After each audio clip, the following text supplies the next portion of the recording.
அனைவருக்கும் வணக்கம். விருச்சக ராசினியர்களுக்கு தேவ குருவோடு இணையும் சூரியனால் ஒளிமயமான எதிர்காலத்தை பெறப்போகும் விருச்சக ராசி. அந்த வகையில் விருச்சக ராசினியர்களுக்கு இந்த சூரிய பெயர்ச்சி நிகழக்கூடிய இக்காலகட்டங்கள்ல என்ன மாதிரியான நன்மைகள் எல்லாம் ஏற்பட இருக்கு, கிரக நிலைகளின் ரீதியாக அமையிருக்கும் சாதகங்கள் என்ன, பாதகங்கள் என்ன, மேலும் என்ன மாதிரியான முன்னேற்றங்கள் எல்லாம் உங்களுடைய வாழ்வில் ஏற்பட இருக்கு. குறிப்பா இத்தருணங்கள் விருச்சக ராசினியர்களுக்கு கிரகங்களுடைய சஞ்சார நிலைகள் என்ன என்று பார்க்கும்போது, மேஷத்தில் சுக்கிரனும், மிதுனத்தில் சூரியன், குரு, புதன் ஆகிய கிரகங்கள் இணைந்து சஞ்சரிக்கிறாங்க. சிம்மத்தில் கேதுவும் செவ்வாயும் இணைந்து சஞ்சரிக்கிறாங்க. கும்பத்தில் சனி பகவானும் ராகுவும் இணைந்து சஞ்சரிக்கிறாங்க. இந்த கிரகங்களுடைய சஞ்சார நிலைகளின் காரணமாக விருச்சக ராசினியர்களுடைய வாழ்வில் குடும்ப சூழ்நிலை ரீதியாக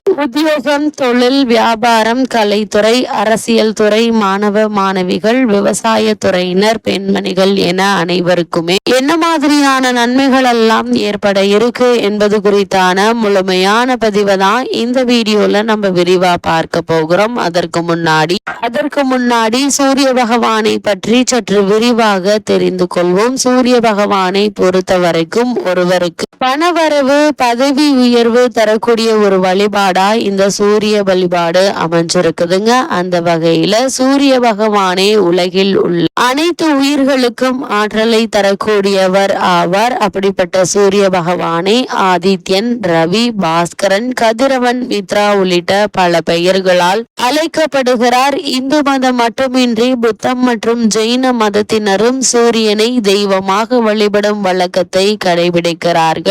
7 குதிரைகள் போட்டியில் ரதத்தில் பவனி வரும் சூரிய பகவானின் இயக்கத்தை அடிப்படையாக கொண்டே மாதங்கள் கணக்கிடப்படுகின்றன. அப்படிப்பட்ட சூரிய பகவானை நாம் எப்படி வழிபட்டால் நமக்கு என்ன பலன்கள் எல்லாம் கிடைக்கும் என்று பார்க்கும்போது, நவகிரகங்கள்ல தலைமை கிரகமாக போற்றப்படும் சூரிய பகவானுக்குரிய கிழமையாக ஞாயிற்றுக்கிழமை கருதப்படுகிறது. ஒருவருடைய வாழ்க்கையில் பணம், பதவி, பெயர், புகழ், அதிகாரம், அரச அந்தஸ்து ஆகிய யோகங்கள் அமைய வேண்டும் என்றால் அதற்கு அவருடைய ஜாதகத்தில் சூரியனுடைய அருள் நிறைந்திருந்தால் மட்டுமே கிடைக்கும். ஞாயிற்றுக்கிழமையில் விரதமிருந்து சூரிய பகவானை வழிபடுவதால் சூரியனின் அருளும் எதிரிகளை வெல்லும் பலமும் கிடைக்கும் என்பது நம்பிக்கை. அந்த வகையில் சூரிய பகவானை நாம் எப்படி வழிபட வேண்டும், வழிபடுவதற்கான விரத முறைகள் என்ன என்று பார்க்கும்போது, சூரிய பகவானை விரதம் இருந்து வழிபட நினைப்பவர்கள் காலையில் சூரிய உதயத்திற்கு முன் எழுந்து பிரம்ம முகூர்த்தத்தில்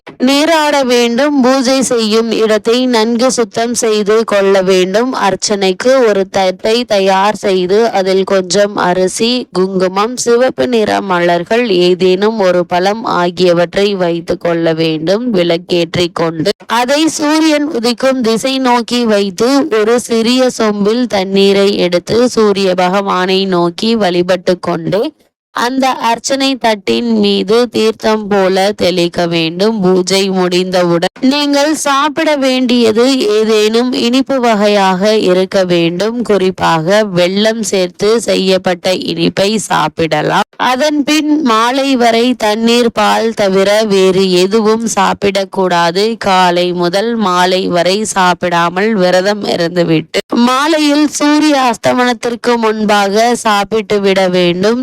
ஒருவேளை சூரிய அஸ்தமனத்திற்கு முன்பாக சாப்பிடவில்லை என்ற கட்டாயம் அன்றைய நாள் முழுக்க சாப்பிடக்கூடாது. அடுத்த நாள் காலை சூரிய உதயத்திற்கு பின்னர் தான் சாப்பிட வேண்டும். இப்படி சூரிய வழிபாட்டை நாம் மேற்கொள்வதன் மூலமாக என்ன மாதிரியான பலன்கள் எல்லாம் நமக்கு கிடைக்கும் என்று பார்க்கும்போது, சூரிய விரதம் மேற்கொள்பவர்களுக்கு உடல் ஆரோக்கியம் மேம்பட்டு ஆயுள் நீடிக்கும். கொடிய நோய்கள் எதுவும் அண்டாது. முகத்தில் வசீகரம் உண்டாகும். சமூகத்தில் பிறர் மதிக்கின்ற சூழ்நிலை ஏற்படும். பொருளாதார வளர்ச்சி உண்டாகும். அது மட்டும் இல்லாமல் துஷ்ட சக்திகள், செய்வினை, மாந்திரிகம் போன்றவை சூரிய விரதம் இருப்பவர்களை அண்டாது. தன்னை எதிர்க்கும் எதிரி அரசனாகவே இருந்தாலும் ஞாயிற்றுக்கிழமை விரதமிருந்து சூரிய பகவானை வழிபட்டால் எதிரிகள் வீழ்ந்து போவார்கள். அத்தகைய மகத்துவம் வாய்ந்ததுதான் இந்த ஞாயிற்றுக்கிழமை சூரிய விரதமாகும். இந்த விரதத்தை ஒவ்வொரு ஞாயிற்றுக்கிழமையும் தவறாமல் இருந்து வழிபடுபவர்கள் வாழ்வில்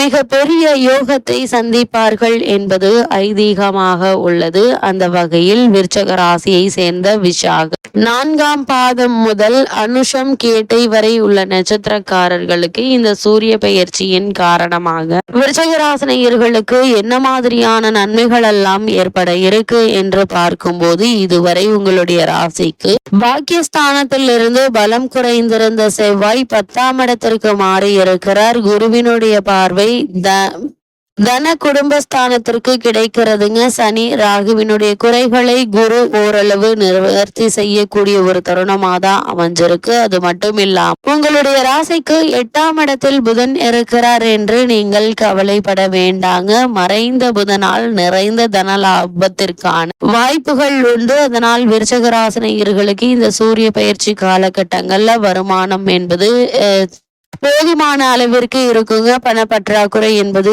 ஏற்படுவதற்கான வாய்ப்புகள் இருக்காது. பொருளாதாரத்தில் தொய்வு இருக்காதுங்க. சில இடைஞ்சல்களை புத்திசாலித்தனமாக முறியடித்து வெற்றி பெறக்கூடிய ஒரு தருணமாக இந்த சூரிய பயிற்சி அமைஞ்சிருக்குதுங்க. குறிப்பா விருச்சிக ராசினியர்களை பொறுத்த வரைக்கும் நீங்கள் இருக்கும் இடத்திலிருந்து வேறு நிறுவனத்திற்கு பணிபுரியும் வாய்ப்புகள் உங்களுக்கு கிடைக்க இருக்கு. அதற்கான முயற்சிகளை மேற்கொண்டு வரும் விருச்சிக ராசினியர்களுக்கு நல்ல ஒரு முன்னேற்றத்தை இப்போது நீங்கள் தாராளமாக எதிர்பார்க்கலாங்க. அது மட்டும் இல்லாம ராசிநாதன் தொழில் ஸ்தானத்தில் கேதுவுடன் இணைந்திருப்பதால் புதிய தொழில் தொடங்கும் வாய்ப்புகளும் சிலருக்கு உண்டுங்க. அதே போல் பொது வாழ்வில் உள்ளவர்களுக்கு அவர்கள் எதிர்பார்த்த வாய்ப்புகள் கிடைக்கலாங்க. அதாவது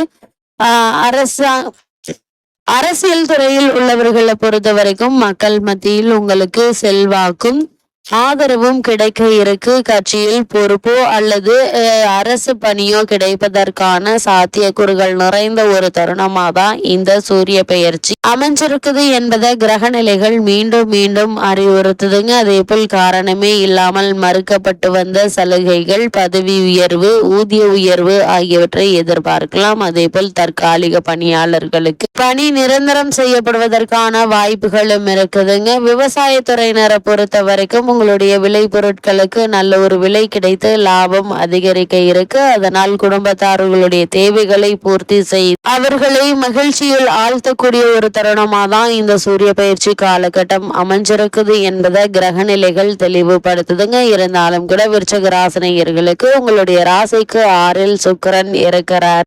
விரையாதிபதி 6ல் மறைவது அவ்வளவு நல்லதுதான் என்றாலும் தேவையில்லாத கவலைகளையும் அவர் தருவதற்கான வாய்ப்புகள் இருக்குதுங்க. தேவையில்லாத கவலைகளை மறந்து நீங்கள் உண்டு உங்களுடைய வேலை உண்டு என்றிருப்பது நல்லது. குறிப்பாக பெண்கள் விஷயத்தில் அதிக கவனம் தேவைங்க. உங்கள் உடன் வேலை பார்க்கும் எதிர்பாலினத்தவருடன் பழகும் போது எச்சரிக்கையோடு இருப்பது நல்லது. கூடுமான வரைக்கும் நீங்கள் உண்டு உங்களுடைய வேலை உண்டு என்றிருப்பது நல்லதுங்க. கெட்ட பெயர் எடுக்க வேண்டாம். 4ஆம் இடத்தில் சனி ராகு என்பது மன உளைச்சலை தருங்க, நிம்மதியை குறைக்கும். அதுவும் செவ்வாய் பார்க்கிறார் என்பதால் எதிலும் அவசரப்படாதீங்க. பொறுமை கவனம் இரண்டும் தேவை என்பதை கிரக நிலைகள் மீண்டும் அறிவுறுத்துதுங்க. குறிப்பா விருச்சிக ராசினியர்கள் சுபகாரிய தடைகளும் உண்டு என்பதால ஒரு முயற்சியை மேற்கொள்வதற்கு முன்னர் பொறுமை, நிதானமாக அனுபவஸ்தர்களிடம் ஆலோசனை மேற்கொள்வது நல்லது என்பதை கிரக நிலைகள் அறிவுறுத்துது. அந்த வகையில் விருச்சிக ராசினியர்களுக்கு இந்த சூரிய பயிற்சி காலகட்டங்கள்ல கிரக நிலைகளின் ரீதியாக கூறப்படும் பரிகாரம் என்ன